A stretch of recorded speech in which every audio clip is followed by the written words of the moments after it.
जिसको फेवर करती हैं कि मतलब तू कमजोर है, मैं तेरा फेवर कर दूं, तो वो अक्सर उतना रिवाइव नहीं कर पाता है जिसको फेवर नहीं कर रही होती है। वही मैं कह रही हूँ ना हाँ। कि वो बच्चा स्ट्रांग हो जाता है। हाँ, तभी तो मैं कह रही हूँ कि माँ को न्यूट्रल रहना चाहिए दोनों तरफ, कि ठीक है कभी उसको पुचकार दिया कभी उसको।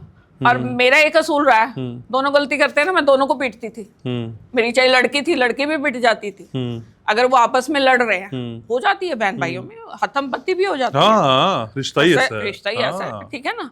तो लड़ते थे तो मेरे पास शिकायत लेके आती थी, मैं 2 थप्पड़ उसके मारती थी, 2 उसके, चलो हिसाब बराबर। तो माँ न्यूट्रल हो गई ना, उसने भी उसको भी 2 लगा दिए। लेकिन बीजी, बच्चे की शादी के बाद क्या माँ भी बदल जाती है?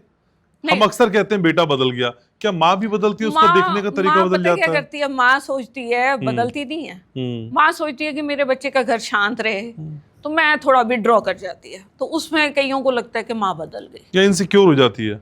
हाँ, ये हो जाता है ना कि अब देखो वाइफ आई है, बहू आई है, वो एक अलग फैमिली से आई है। अब वो आते ही तो आपका घर नहीं ना समझेगी, इट विल टेक टाइम।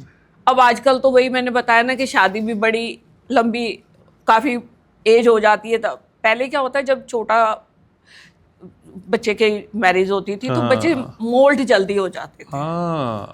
अब क्या है कि लेट मैरिज होती है तो वो पक जाते हैं अपने घर से।